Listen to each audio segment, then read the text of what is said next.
Yo, what's going on, family? This is your boy Josh, and you are tuning in to the podcast, Just a Kid from Gary, a podcast that will inspire others around the globe to achieve their dreams and then make them a reality. And in this podcast, we highlight individuals that grew up in Gary or cities like Gary and now are doing amazing things. And guys, one thing that I'm big about is going and finding and grabbing people that could really drop gems and give us the right education, the knowledge, even from their experience all the way to what they're doing.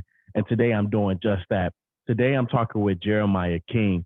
He's a Gary native, a graduate from Central State, the vice president of the Indiana Democratic African American Caucus of the Northwest Indiana chapter.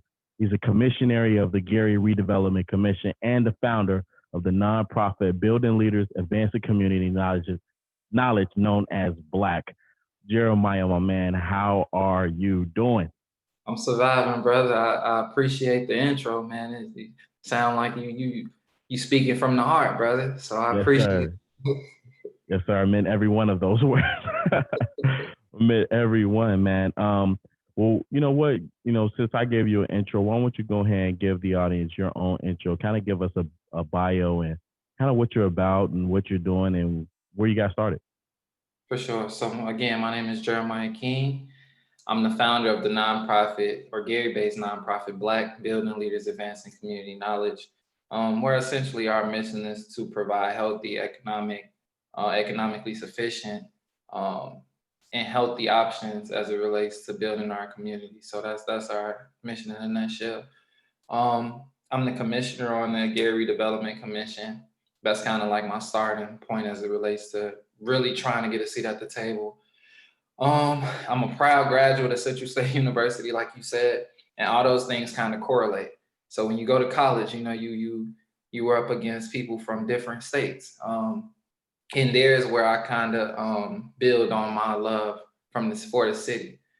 Okay. So I went to school, people from Detroit, Cleveland, Akron, DC, a bunch of different places, and they had extreme pride in their city, and they talked about different things there. Or I love this about it, and I was just there like, we got Michael Jackson. You feel me? You know what I'm saying? Right. So Wow, that's I true. kind of did some research, and I was kind of, and this is another reason I think we probably gonna talk about this as we get further into the conversation. But I try to be real considerate when I give out information because I didn't know a lot of the stuff that I know now, even down to the point that we had one of the first Black mayors in the In country. the United States, yeah, in the United So I States, didn't know absolutely. that until I went to college and wrote a paper on it. So Same. I started to find things that I was extremely proud of in the city.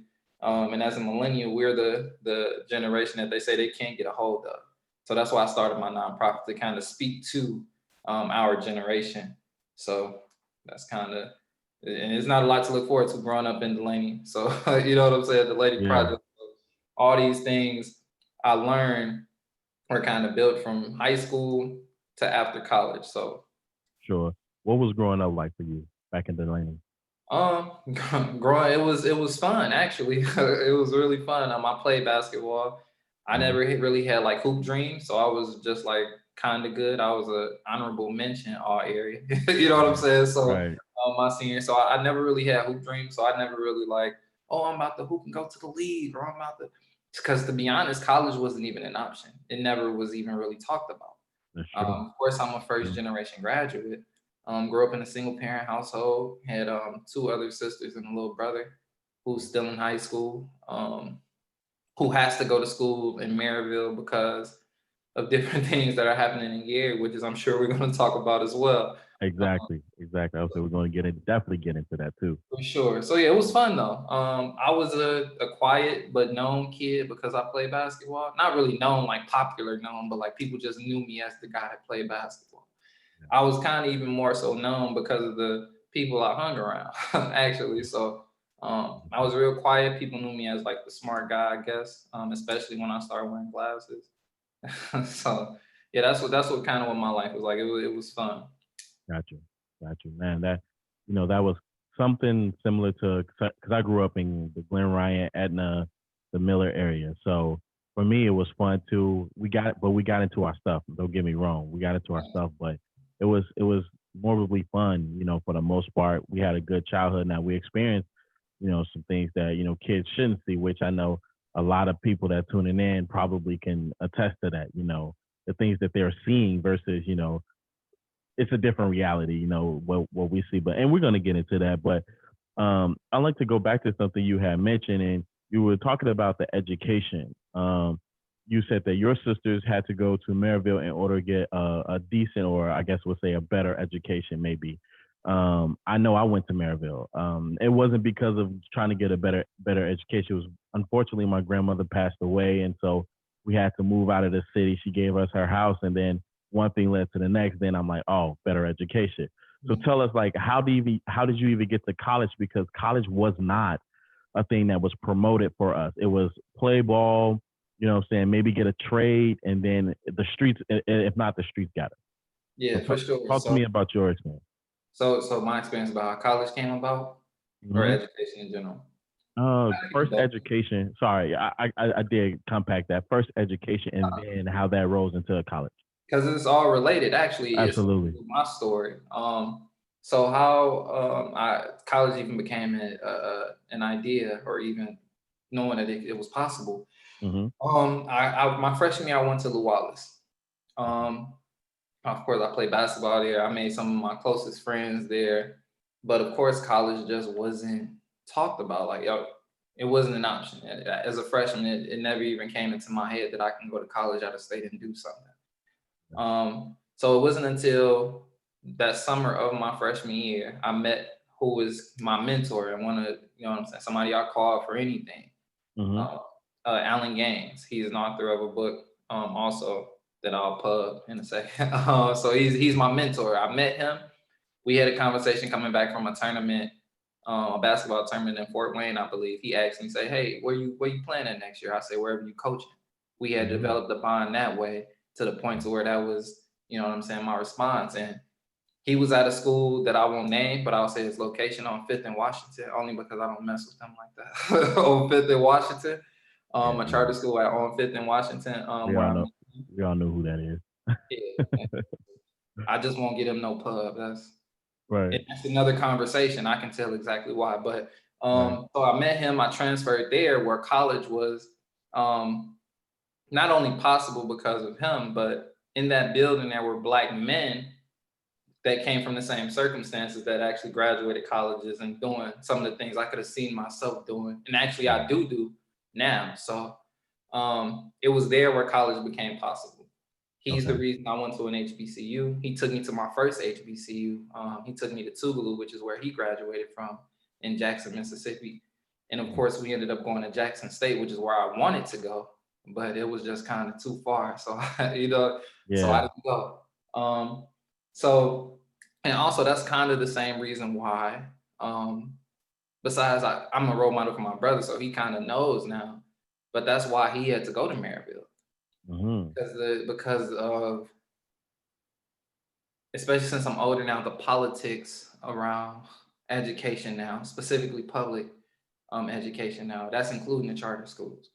I worked at charter schools, and I currently work at a public school in Hammond. So I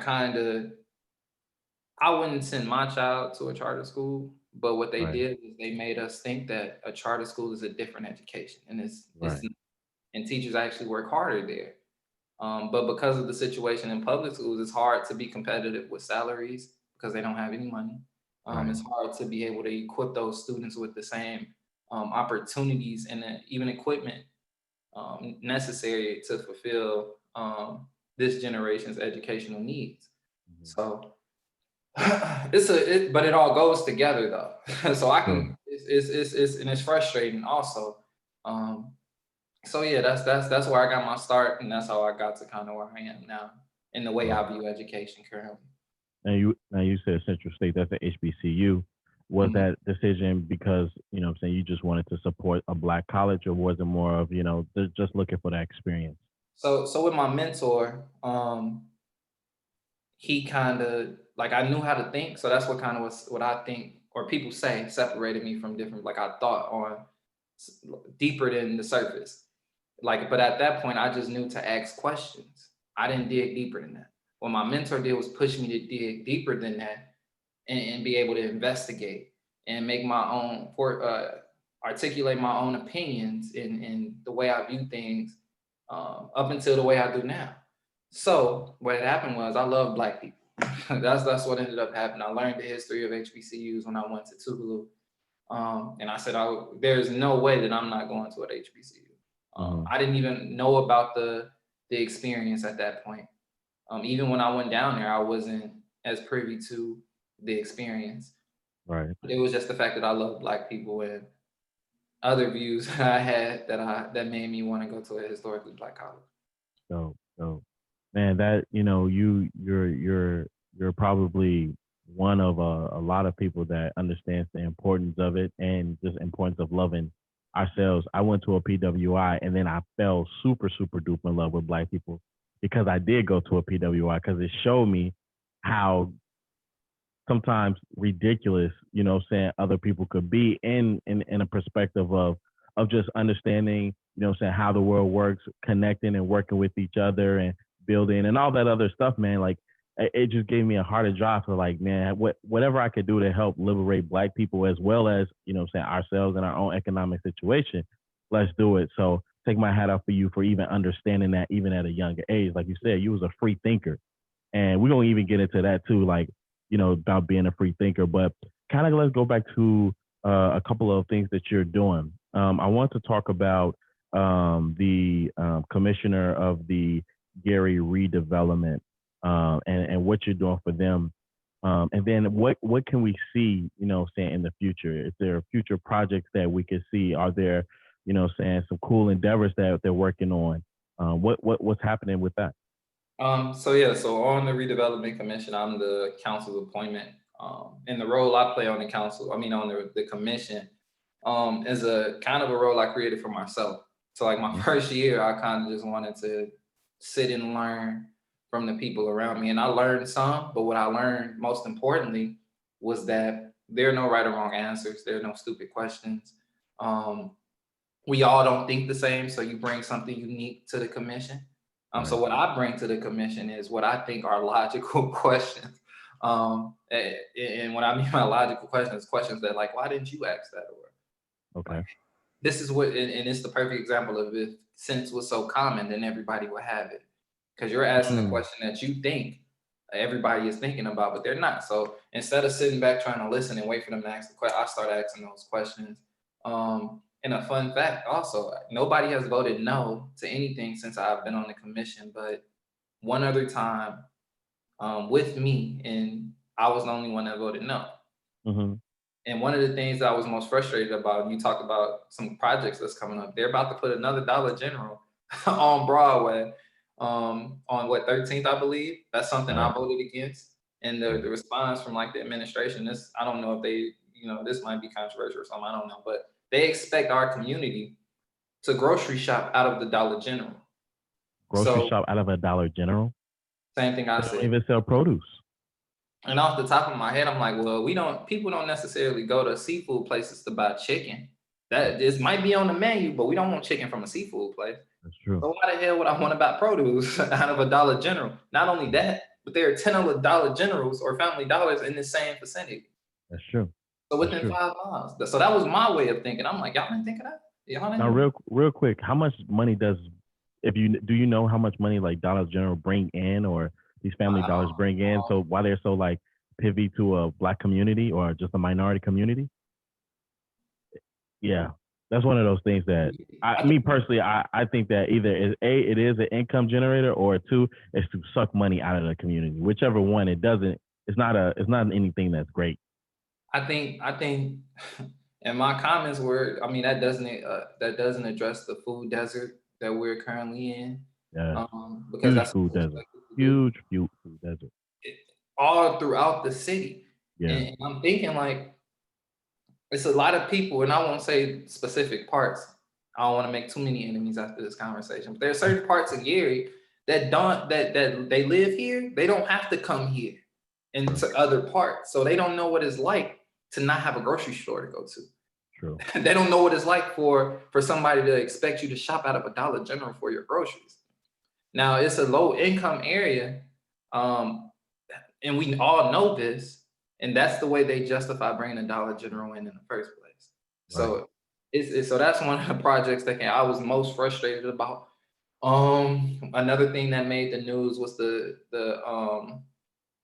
sale of Gleason, the golf course. So it's not finalized yet. There's still some contingencies, but that was something that made the news. Now, when you say golf course, just so we get the audience to where you at, you're referring to over there by the IU campus, correct? Yep. The Gleason, that's Gleason. Also. Okay. What else? Those are some of the latest ones that kind of grind in my gears. So those are ones that I kind of voted against. Now, when you say they're selling, sorry to interrupt you. When you say they're selling it to a developer who's gonna do something else with it, or they're just gonna keep it as a golf course. Yep. So there have been talks about light industrial.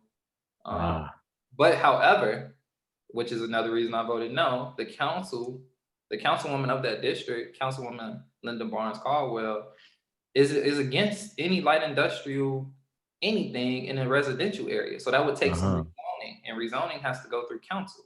That's true. So I voted no because I represent the council on this commission. And then not only that, but I think I think we can do other things with it. I'm trying to give you the real, but be politically correct at the same time, because even though I don't care, I'm just being real. Right. So that's one thing. And then of course, we at the casino. Then we Broadway Lofts, which was also controversial. Talk about that. I mean, that's something that I would have voted no against also had I known what I know now. So those what do you know now that's different from? It's going to be a WIC office beneath a residential area in downtown Gary. So just another WIC office, basically. So where's the original WIC office? I couldn't even tell you. I honestly don't know. But I thought it was somewhere on Broadway for the longest, in that more of that concrete stone like building. That's I always thought it was in GHS or GNS rather. The GNS might be. It might be. I never knew for sure though, so I don't know. For sure. But even with that being said, how many cities do you know that have a WIC office in their downtown? You know what I'm saying? Yeah. But you want us to believe that you want to, but yeah, so. Bro, you gotta, bro. I'm about to put some fire under you. You about to go crazy. I'm telling you, I can tell. I'm giving you a lot, brother. Look, like I said, I'm just trying to be a little politically correct, only because I don't want what I say to screw somebody's judgment on certain people that are happening in the city. But these are just my opinions, my views. Again, free thinking. Yeah. So I didn't want to try to mold anybody's thoughts or anything like that. Just giving the facts. You feel me? Yeah. So, I mean, explain to me some of the, you've mentioned some of them, like, frustrating things with poor choices that the city is making as far as, what development projects are happening. But what are the good? Let's talk about, the positive. If, and I'm not going to say if there's any, but, what are the positives? There's definitely some positive. I can't say, and this isn't necessarily related to redevelopment, but the attempt to catch people dumping in certain areas, there's been emphasis put on that. They've even caught a few illegal dumpers. To clean up and kind of manicure, I won't say manicure, but cut some vacant lots throughout the city. Yeah. At least initially. That's a good thing. I think that's where the buck stops. I think that's where the buck. Well, also, no, I'll say this as well. I would like to commend members of the council. So especially President William Godwin and Councilwoman Ty Atkins. Yeah. They ask the questions that matter. And I feel like sometimes people are intimidated because they're smart. You know what I'm saying? And they do a really good job in trying to convey things in a way that's understood and not to make you feel beneath them. But they ask the right questions. They have a plan. They're structured. They're organized.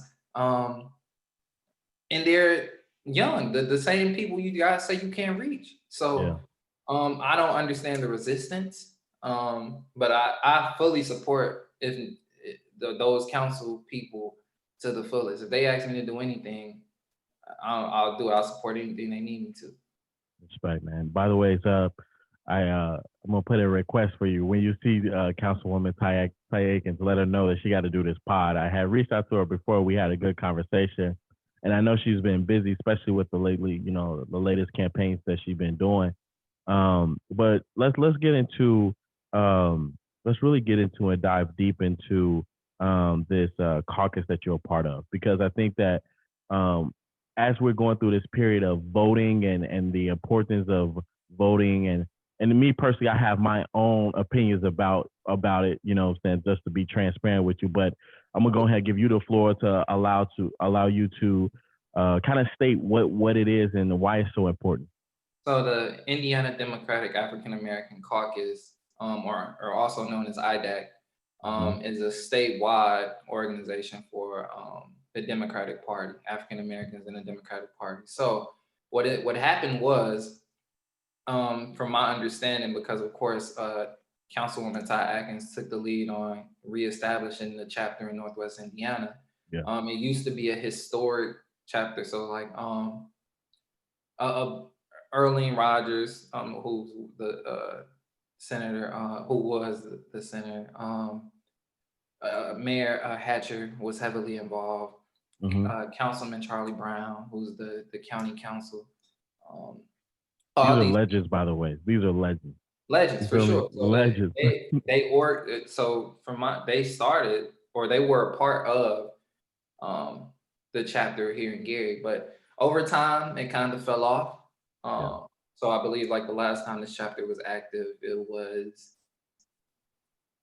early 2000s or somewhere in between that time. However, either way, the mission of IDAAC, or some of the things that they do, is they stand on educating people in terms of the um, voting process or the way things work. They Hmm. activate people to do those things. So it's initiate, activate, and educate.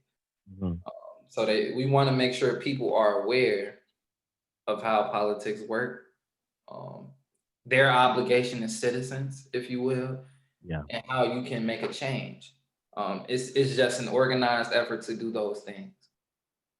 So yeah, I serve as and I was surprised to be voted as the vice president. So so Wow. I was surprised, Wow. not because I'm not capable, but Did only you because, run? Did you actually run for that so yeah, so for vice president? within the paid members, they have people nominate you, and then we did a vote um, via email. So, Okay. and they say I won. So, You so of won. course I was nominated in a meeting, so I knew I was going to be on the thing for it. But I was up against some people that I didn't. I thought people just believed in more. I don't know why they voted for me. I know I voted for myself. I know, but you know what I'm saying. I was kind of surprised, but nonetheless, our job is to make sure people understand their obligation as a citizen for the most part, and kind of start to organize and move as a unit to get things done. As far as the Democratic part goes, I think the beauty of the Democratic Party, if you will, is that you don't have to be a restricted thinker. Okay. Um, so I mean, I identify with a lot of their principles, but I disagree with a lot of their principles. Yeah. So I was also a part of the Emerging Leaders, which is another state. I was a part of the last class of 19, which is for, I want to say, 35 and younger, for emerging Democrats in the state.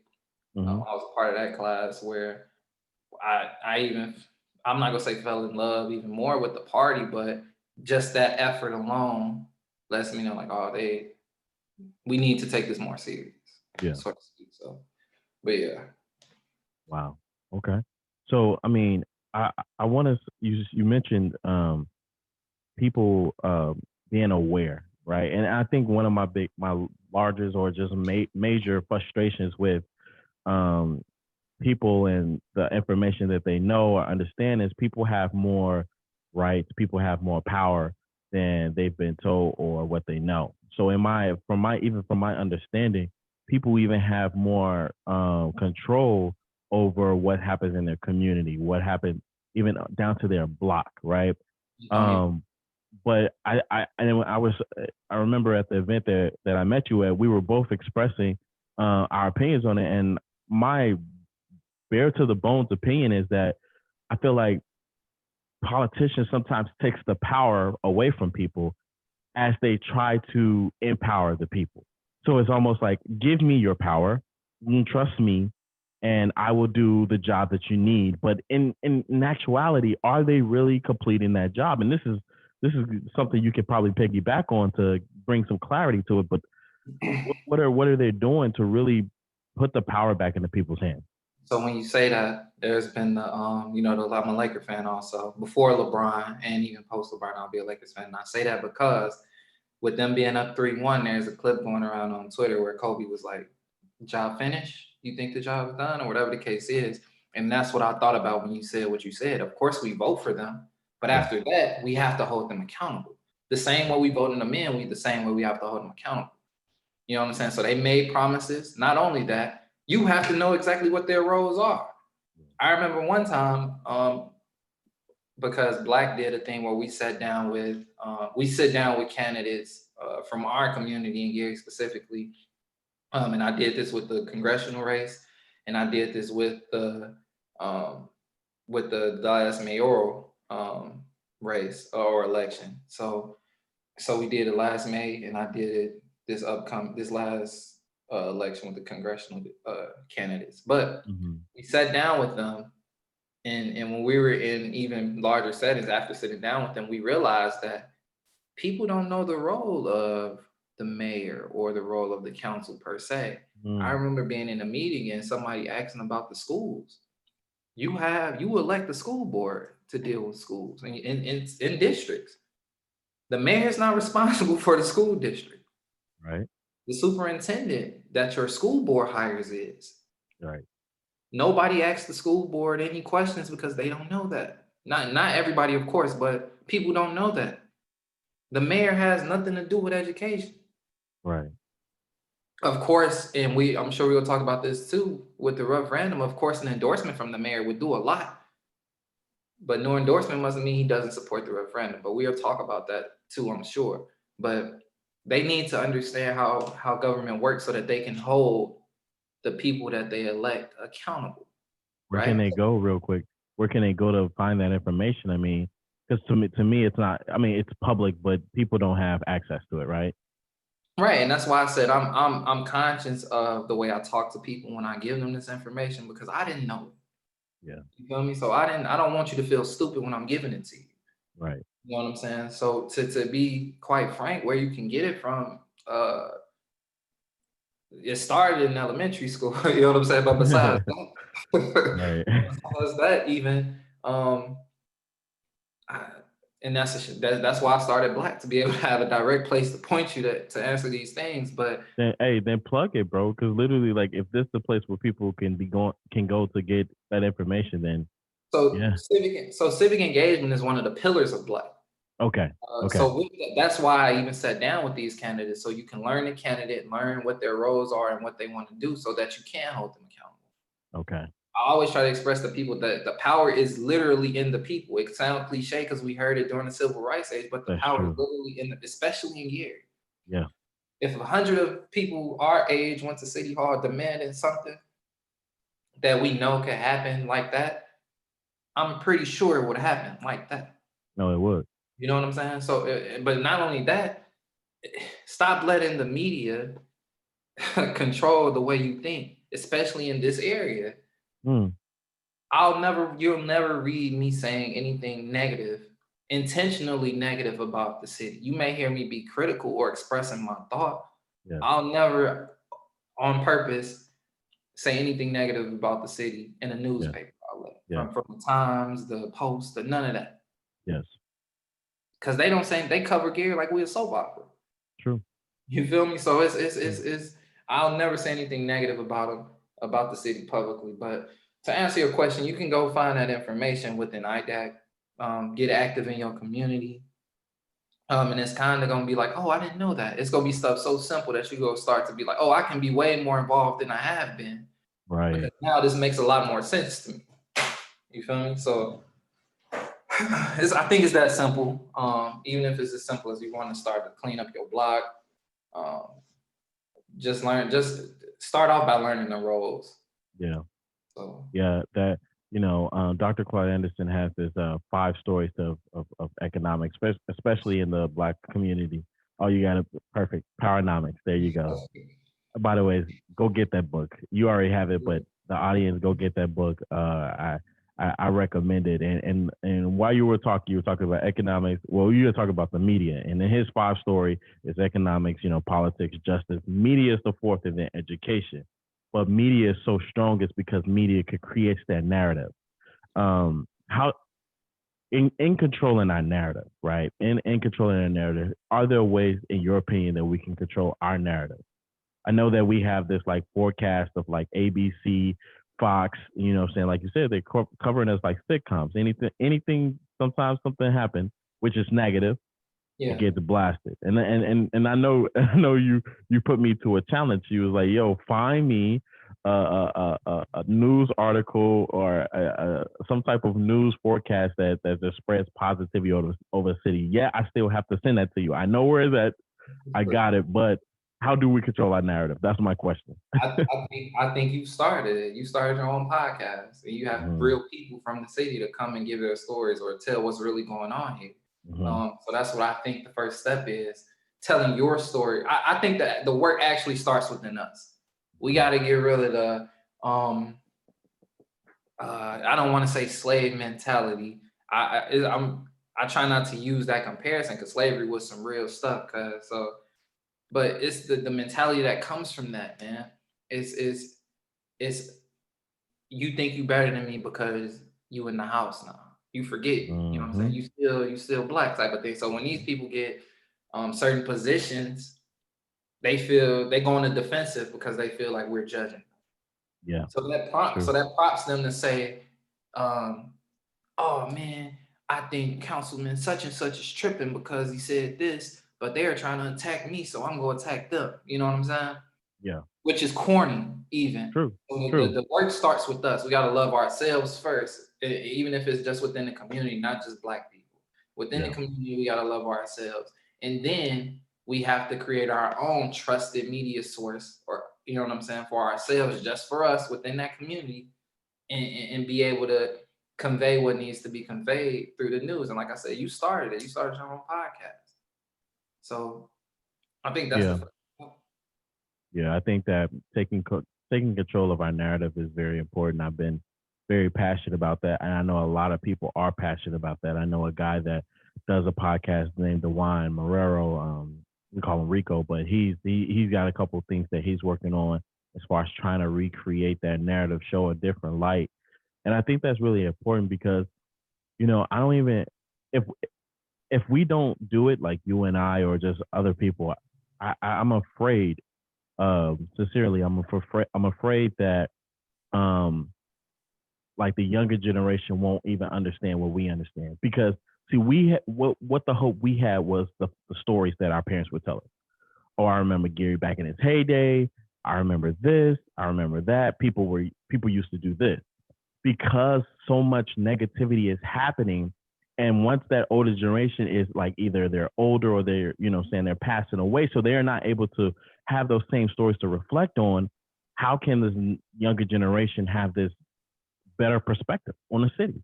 And so I think that, it constantly kills it. It constantly kills that drive, that motivation. But I get excited when I talk to people like Aaliyah Stewart, that is running the ASW Foundation and has this I Am Them concept that she's pushing throughout the city, or Black, or any other people that are doing amazing things. So I think it's just all about, you're right, establishing that narrative, talking about it, getting people that's on the ground to say, hey, this is our true story. And then I also think about this too, man. Economics is a big part of it. Dr. Claude Anderson talks about it. If we're able to accumulate wealth, then we're able to pay or buy out or establish our own media, labels within the city, and they'll have a larger voice. People stop tapping into ABC and start tapping into, this, or, DFG. I'm just saying, and this is a Black ran company that's in the city, highlighting all the positivity that's happening. So I agree, bro. I agree 100%. That's the way to do it. That's the way to do it. And So shout out to Leah with I Am Them. That was yeah, somebody who I reached out to just because a lot of my friends like, oh, you don't know I am them, or you don't know.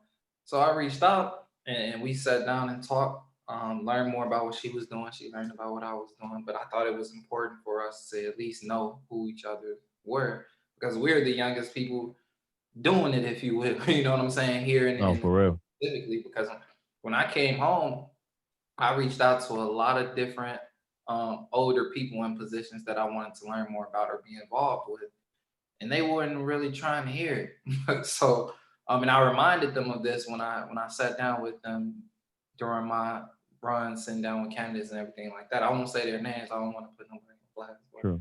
they True. definitely didn't call me back. They definitely didn't take me serious until I was in the council meetings in my church shoes, as the kids call them. You know what I'm saying? The suit or whatever. You know what I'm saying? So Issues. I think they just needed to see that I was serious and I wasn't like just talking, or I wasn't looking for the headline, or I really Yeah. want to be a part of the reemergence of the city, which is why I just bought my house here. It's frustrating. I thought about moving to that. You know what I'm saying? Like, man, I gotta Right. go, because it's frustrating. But I'm here. I just, you know what I'm saying? I'm chilling. So just Yeah. because that love I developed in college from my city is still here. So Yeah. The biggest drawback, I think, is having such a deep love for the city and not being able to have so many people to connect. I remember when we was talking and you had mentioned how sometimes it's hard for us to connect with the older generation, and even push through some of those ideas. And I was talking to one of my mentors, and I had asked him, I said, man, in your opinion, what do you think the problem is? Why can't us younger generation break through that older generation? And he explained it ever so just brilliantly. It's just power doesn't release. Power never wants to release. It wants to just accumulate more. So the more power increases, it's never going to just share it. It's going to say, hey, I know that I can contain it. And I think about it too is I don't think there's a level of reality, right?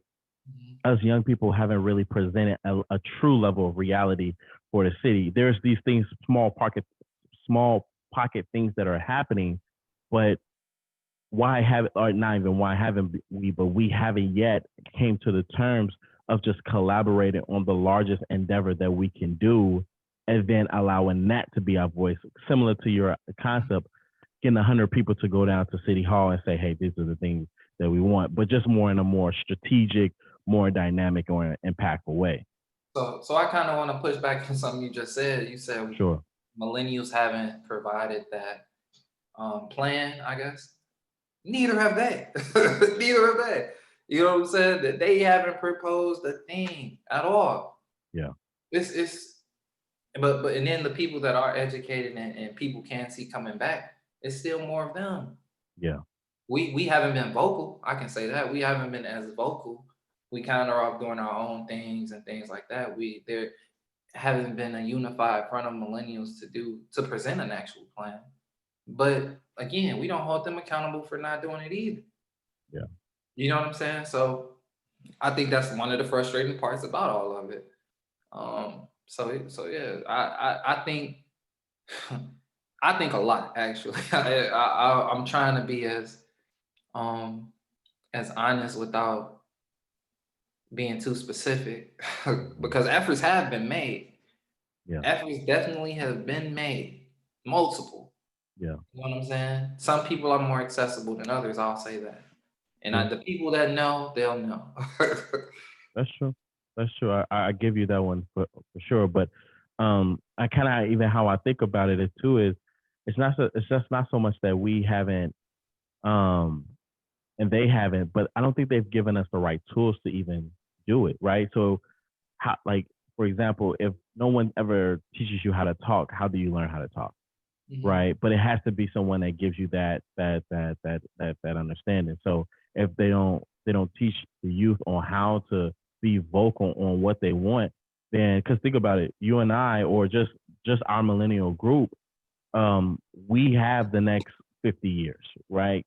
And I'm just going based off average. We have the next maybe 40, 50 years of our lives, and we have to say, okay, these are the things that we want to pave out for the city. What do we want? Do we want a more vibrant, a more youthful, or more energetic city?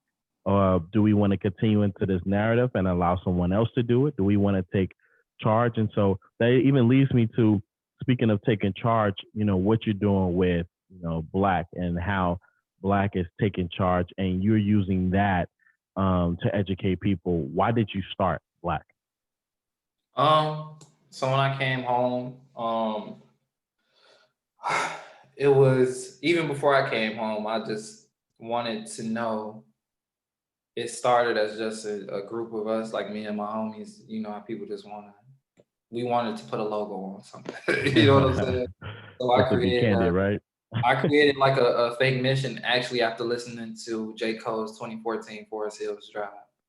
I remember being in my dorm room, listening to that whole album straight through, and I said, I came up with entire, and I didn't even know it at the time, like a mission or some type of saying or phrase that we would live by. And it was something like, so I said, and it's actually still on my Instagram. That's why so fear lies in the lack of knowledge. Knowledge is power. Unity sparks change, and love for all creates kings and queens. That's what I was inspired to come up with after listening to 2014 Forest Hills Drive. The name of that group was going to be, before it was Black, it was called Winter Circle. Okay. It was 5 of us. The concept was, it was a fist and it was 2 flags, like you just won a race. So the concept was, if you knew better, you already halfway through the race. Right. You know what I'm saying? So you almost at the finish line, and once you cross that finish line, you in the winner circle, because now you're doing better because you know now. So that was the idea behind it. That transformed into because that was just a group of friends. So that turned into me 2 years, because that was 2014. I graduated in 16. When I came home that 16, Black actually I had a co-founder. Okay. But we had some creative differences, so I kind of bought her out. After our first event, we had 1 book bag giveaway. We started seeing things differently, so I bought her out. So I had to change the logo after I did that. And the idea when we first started was to educate people on who they were as Black people. Hence the name Black. It wasn't exclusively for Black people. We welcome, you know what I'm saying, whoever. But we wanted to make sure that it was Black as it could be. You know what I'm saying? That was the premise of it. So in that, after the breakup or whatever, it turned into me like, man, what's really the problem? So what the problems are, which are the 4 pillars of Black in itself, is civic engagement. We need to understand our obligation as citizens and be actively engaged in what's going on in our community. Financial literacy. Wait till I get my money right. You know what I'm saying? So, and once we do, we control a lot of things. And once we know how to use our money, we control even more. So, education. Again, how far can you really go without education? You have to be knowledgeable of something. True. You know what I'm saying? And then health. And this is, I found, is becoming more important as I get older, is health, mental and physical. No, we lack those, the way we view therapy even is, you know what I'm saying? I think we talked about that also. So those were the 4 things that I felt like we needed the most help on. Those were the 4 most important things that I wanted to assist with. So it turned into that. And right after that, I turned to mainly the civic engagement portion. We did some health stuff. I did like I know we trying to get money, so I learned about the tax sale. I had a class, a workshop with the tax sale about how to buy properties off the tax sale, things like that. So okay. I tried to come up with things that embody one of those 4 pillars. Okay. And where's that at now? How, as far as your organization, how long has it been around, and where can people find it? So we became official in September of 2017, became a 501c3 nonprofit. You could follow us on Instagram, Facebook, or Twitter at BlackOrg219. The website is under construction. Like, I think I told you this story. I paid somebody to do it, or I gave them half to do it. They never finished. stop there, all of that. So, and then I'm not tech savvy, so I kind of just been playing with it, trying to figure it out. So if you a tech guy and you ain't charging $1 million to do websites, you know what I'm saying? Hit up Josh to hit me up. No, for real. And So yeah, I might even have a guy. So when we get off this, I'll throw you his contact. He's a really cool dude. for sure. So yeah, so and so that's where they can find me at. That's where you can find information about B.L.A.C. And I take B.L.A.C. everywhere with me. So I am B.L.A.C. essentially. You know what I'm saying? I'm the founder, treasurer. I'm everything. You know what I'm saying? Like I So don't have. you got your name listed as all of those. I don't have any help whatsoever. I have a board. 3 of my board members moved, so only one of my Okay. board members still live here. Katisha Tony of the Coats Foundation. Okay. She's the only remaining board member, so I'm actually in the middle of restructuring my board. Um, Everything up until now, I pay for out of pocket, even though we're a nonprofit 501c3. I never applied for a grant. And I'm not proud of that at all. I'm not saying it as a Yeah. weak flex, or I want to not pay for it. Trust me, I was gonna say, brother, you gotta definitely start applying for some grants, brother. You can't keep paying out of your pocket.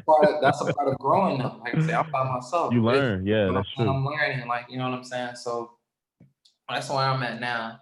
It's and I love it. Like when people see this, like, oh, that's Jeremiah. Then, oh, and my people want shirts and everything like that. So it's, you know what I'm saying? I feel like when I hear certain things, it lets me know I'm doing the right thing. Right. And I think I seen, what's the actor name? He said being smart is cool. And I want to be kind of Yeah. like the epitome of Yeah. that, or I want to be the reflection of that.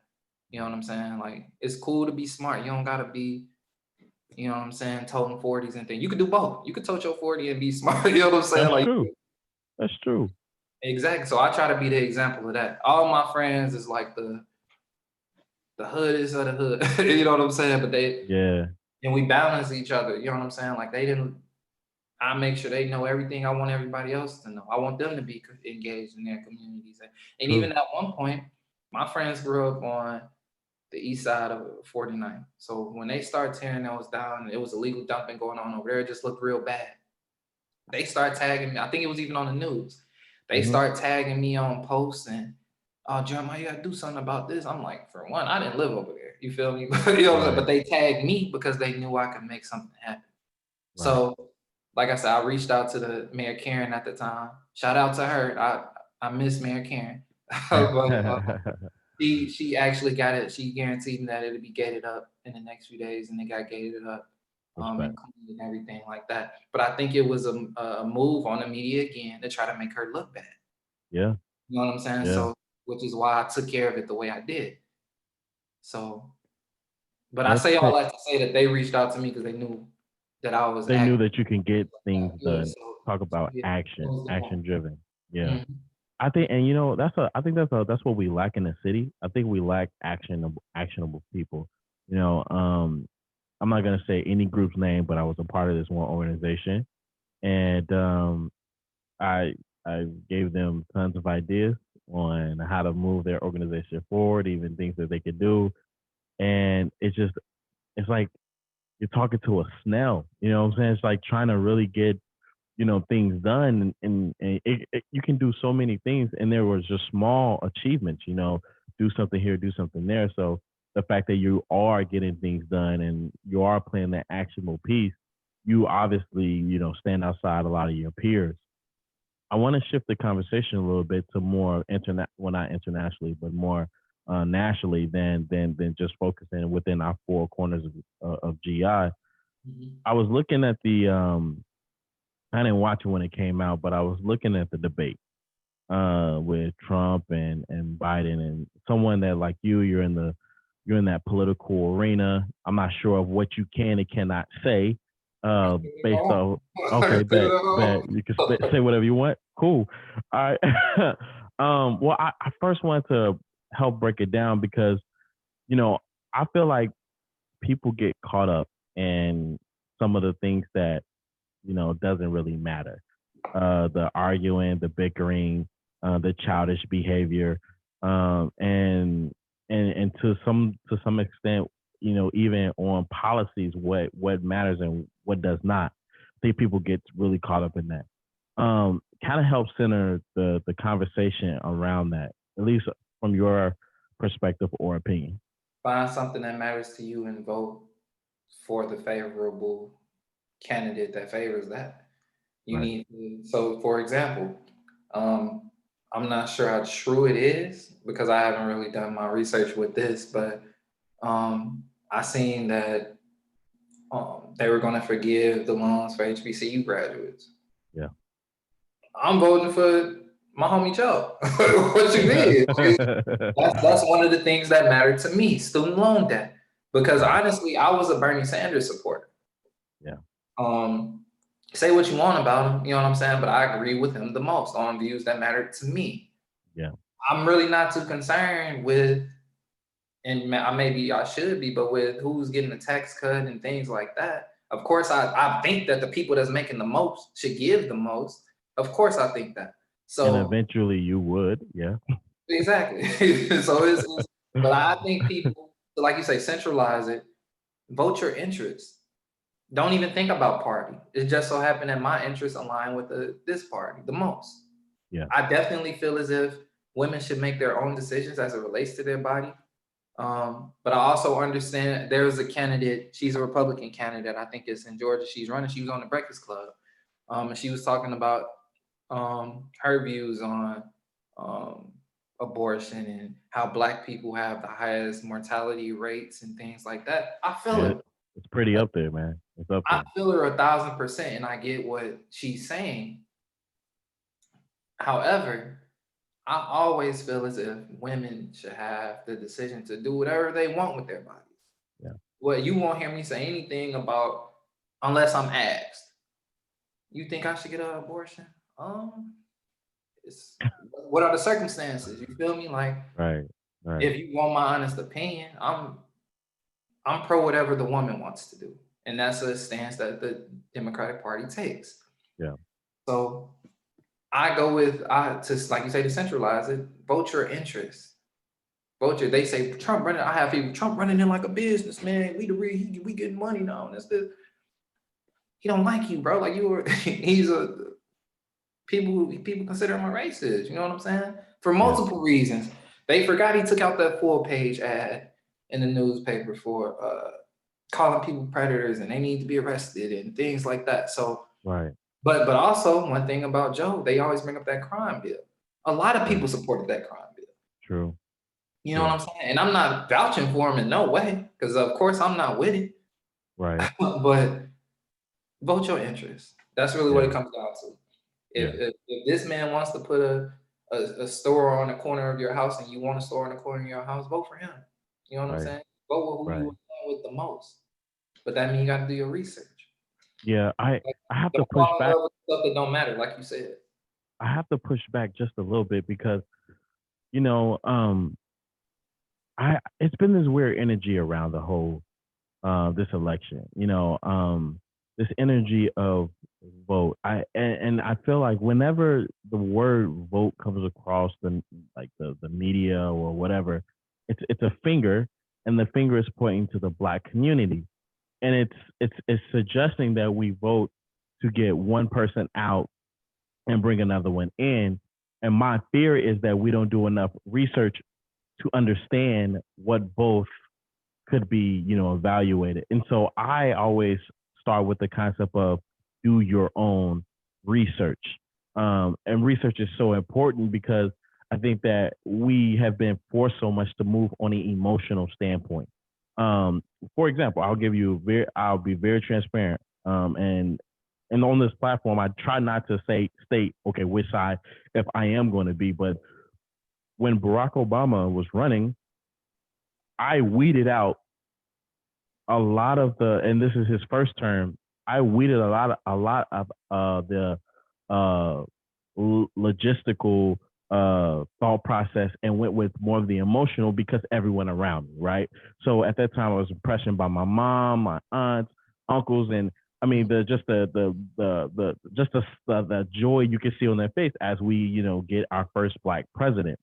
And after that, after his term, it forced me to be like, well, did I really truly do enough research on this dude? You know what I'm saying? After getting this guy into office, so his second term, I was like, you know what, I'm gonna do research. I'm not just gonna move and on this into this emotional standpoint, I'm gonna figure out what truly benefits me as a person who consumes. So I what I'm getting at is I just don't think black people should vote, or just people in general shouldn't vote because it's socially acceptable. It's socially cool, and we've been programmed socially to move in that direction. So I'll be transparent as well. Two things I'll be transparent about. Um, I used to tell people that I'm not voting. Right. So while I was in college, I said, vote for what? Our vote don't matter.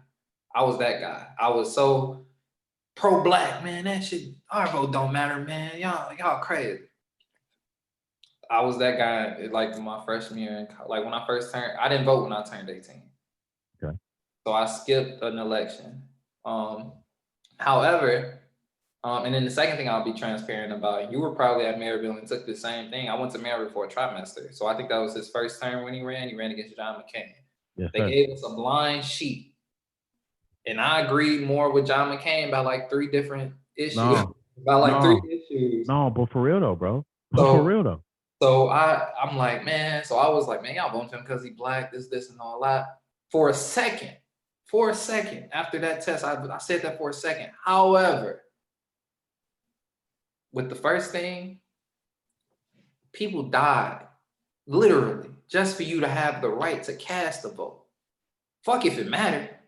You know what I'm saying? These people died for you to have that right. They fought for it, literally. Mm-hmm. Just for you to have the right to vote. So forget whatever you believe. Think about your ancestors. They died for you, literally. Mm-hmm. You feel me? So that's one thing. And also your vote does count, but that's a whole nother thing also. But then the second thing, Obama provided so much more than just being a black president or you agreeing with his issues or not. Mm-hmm. He provided so much more that I didn't understand at that time. Now, of course, we have to be critical of him. He's leader of the free world. You know what I'm saying? Yeah. But remember, it's impossible for anybody to please everybody. That's true. And here comes in the education part. I can't remember off the top of my head because then at that time I wasn't really messing with politics. But I believe Republicans still had majority. Mm-hmm. So he wasn't gonna get nothing anyway. You feel me? So when people analyze these different things, think about the process to getting a bill passed. Think about, you know what I'm saying? And think about how much more different Obama will be looked at for doing what Donald Trump is doing. True. And again, J. Cole said that too. He say they let a brother drive a boat, but they ain't tell him it was sinking. He was already stinking up the place. Right, He was already finna be, you know what I'm saying? We don't know what they, like I said, you don't know what they told this man. You know what I'm saying? Like, why you ain't doing more here? You know what I'm saying? Like, and those are real questions. Of course, we can be critical, but we need to understand the process. We also need to understand that we can't please everybody, which is why I say vote your interest. You know what I'm saying? Do your research and find who you agree with the most. But you have to vote. You got to. They died for you to. Yeah. And it also does matter because I'm a political science major, ironically, and I was saying I didn't vote, and I'm a political science. So when I learned about the Electoral College, I'm like, man, this is some bull. You know what I'm saying? Like, what do you think the person with the most votes don't win? You feel me? Like, and I'm learning all these things in college. You feel me? So again, this is why I'm compassionate about the way I convey these things. Is when I learned about I'm like, so this is why people say they don't vote, huh? Which is true, but how often doesn't the electors vote the way of the state? You know what I'm saying? Like vote you know what I'm saying? So that's another thing for people to research. I mean, I think it happened in history a few times, but so your vote matters. Yeah. You feel me? So, and then again, you're not even just voting for the president. There's a bunch of stuff on the ticket that your vote actually directly matters to. Yeah. You know what I'm saying? For example, there's a question on this ballot about a referendum. If you don't vote, you don't have a say in what happens with it. Right. You have to vote. So I was so stupid when I was younger. You know what I'm saying? But again, I think it had to happen like that so I can be able to convey these things to people in a way that they understand. And I'm a teacher, so I gotta be able to do that. You feel me? So for sure, dude. For sure. You know, when you were talking, it made me think about something. I read a book called The 48 Laws of Power. And in that book, it's always a scenario that the book is based off of these laws or these stories that help you understand the law. And one of them was, when you create a problem and force people to choose between one or the other, you're still creating that narrative. And when you were talking, you were saying, you know, black people, we have to vote. I want to push at that a little bit because when we're forced to vote into a scenario that was built or created for our demise, we could end up in a situation like we have seen in time past that has not been so productive for us. Take for example Bill Clinton. We thought that that was our president. We were speaking on, especially after the Monica Lewinsky incident. We're like, my man's getting head in the Oval Office. That's our dude. But at the same time, he was locking up black people left and right for the most pettiest crimes, all the way up to, what I'm saying, the huge ones. But we suffered from that as a whole economically, and what it had even did to the family unit. It separated a lot. So when you say, I just want to go back to this, when you say we have to vote, in my opinion, I don't know if I would say we have to vote, because I used to be like you too, to the point where in college I'm like, well, I'm not gonna vote. Like, that's just ridiculous. Even sometimes today I say it, I'm not gonna vote. That's just not me, because I understand certain things. But I get it. It's this emotional tag or this emotional play we have to our ancestors. We want to say, hey, thank you for paving the way. But I think if they were to look at us today, they might analyze or critically think through them dying and say, you know what, maybe, just maybe, you guys have the opportunity to rethink this thing. And that's what I'm getting at, because I don't like to say we should or we have to vote because our ancestors did, because sometimes our ancestors made decisions based off their moment, the moment in time where they were around. And true enough, they were trying to propel us into something greater, which we are. We have access to information. And I think that's the most important thing, because we can listen to somebody talk and they can use hand gestures and point and say, you did this. But at the same time, like, even while I was watching that debate on Facebook, I would close Facebook and go to Google and research something they would say, just to say if it was left or right, if it was up or down. So it kind of, I wanted to bring that point out just a little bit, just to see if I could challenge you a little bit on that one. So I agree with you. I think if then, of course, in hindsight, it will change what even Martin Luther King said. You know what I'm saying? I may have brought my people into a burning house. Integrated my people into a burning house. So Yep. he fought for integration. He was kind of on the tail end of those voting, or he fought for the right to vote also, as well as integration. So when he realized, like, oh, I might have been fighting for the wrong thing. Yeah. I forgot what documentary I was watching, but the guy said, we fought so hard to be able to eat at this counter, and we can't even afford the food. You feel me? So that's and it was nasty, he said. So it was right. They realized that they kind of fought for the wrong thing. But I don't look at it as them fighting for the wrong thing. But in hindsight, like, oh, this is where the power is. Yeah. Or these two together is more powerful. Powerful than type of thing. So when that message started getting conveyed, we know what happened. Absolutely. You know what I mean? So that's what that. But those two things correlate, which is why I still stand on I think it's a necessity. We're the only race that not only fought for that right, but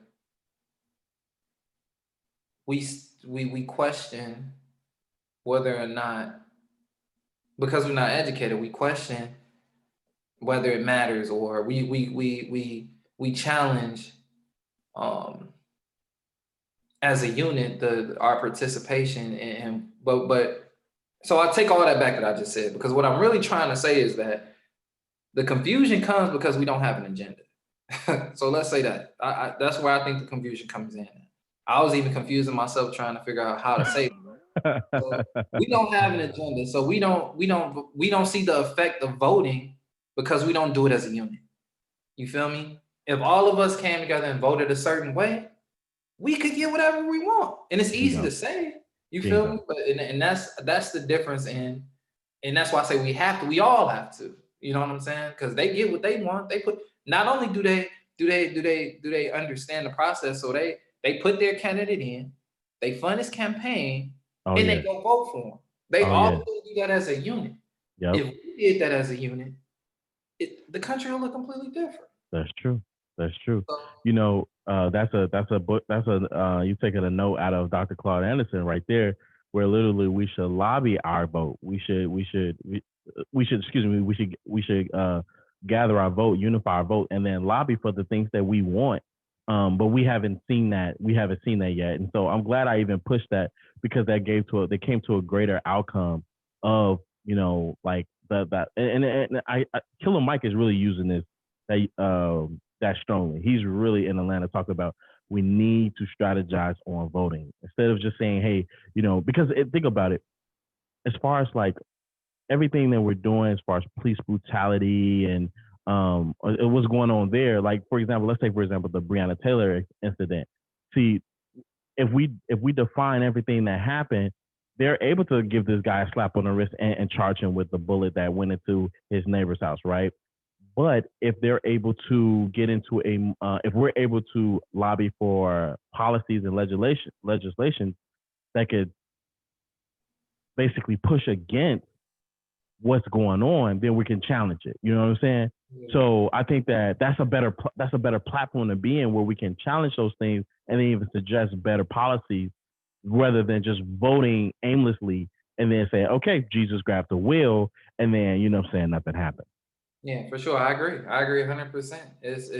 And since you brought it, I think it's crazy that, and I seen this on another post, that he was charged with the bullets that he missed.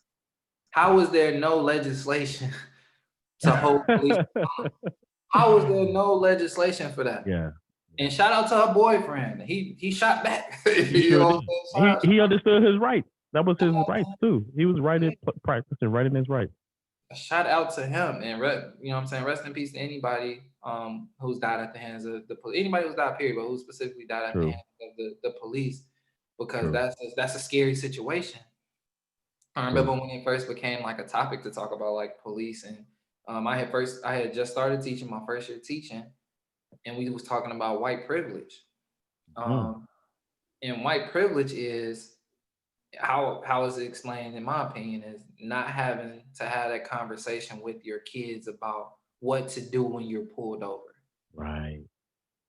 I mean, you don't want to move too quick. Having that conversation, or not having to have that conversation, is white privilege.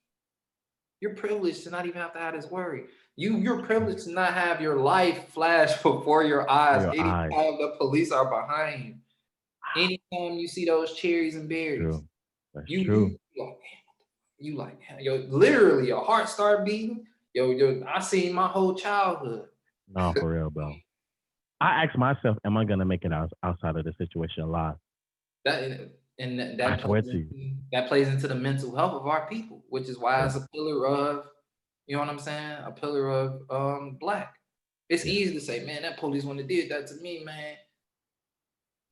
Of course, buddy, you can't say that. You can't say that.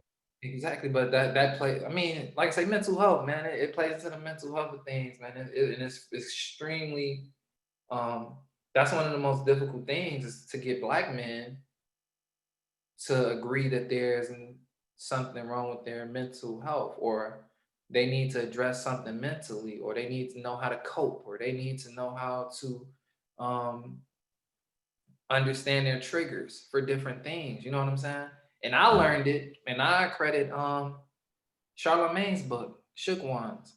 Mm-hmm. The way he broke it down in the book, when he was talking about things that he went through mentally, and I don't think we were talking about mental health, but when we were talking about things that he went through mentally, and he broke it down. So like, he said something, I'm like, dang, I do that. I thought that was normal. You feel me? And then he had a doctor talk about what that diagnosis could be. Yeah.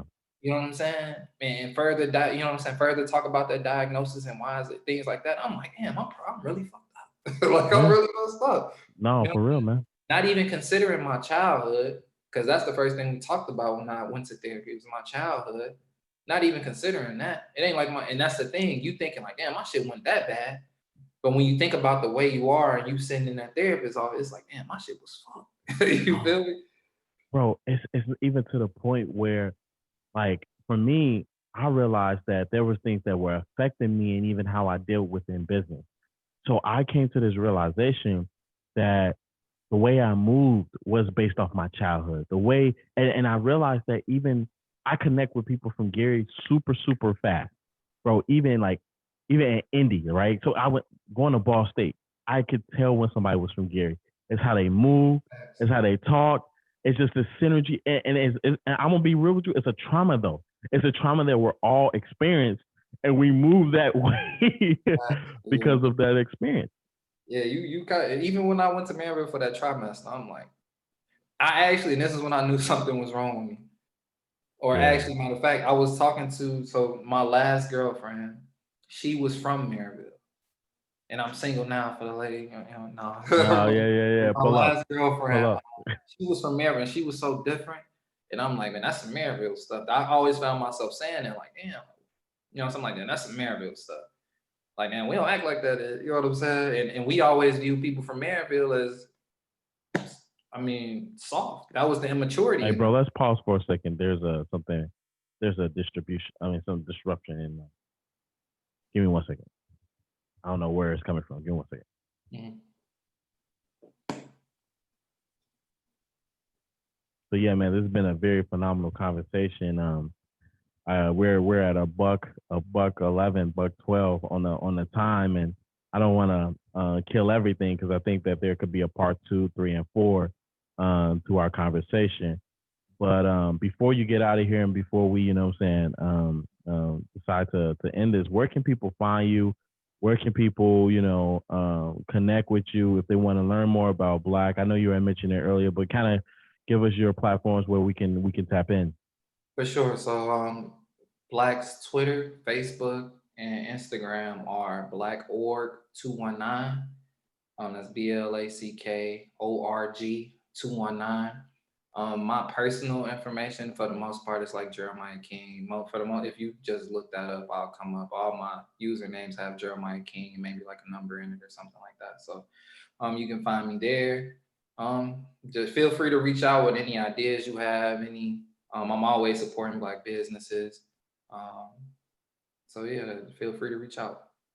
Respect, man. Respect. Well, guys, you have been tuning in to the podcast, Just a Kid from Gary. I'm here with my boy Jeremiah, man. He spit some knowledge, man, gave some gems. I appreciate you doing this, man. This is something that like is gonna continue to grow. And as you continue to grow, I love to have you back on and sharing all the cool things that you're doing. For sure, man. Shout out to you, man, for taking the initiative to even do this and giving people a platform, especially from Gary, to tell their story and give opportunities for partnership. Yes, sir. I will continue. With that being said, I'm out. For sure.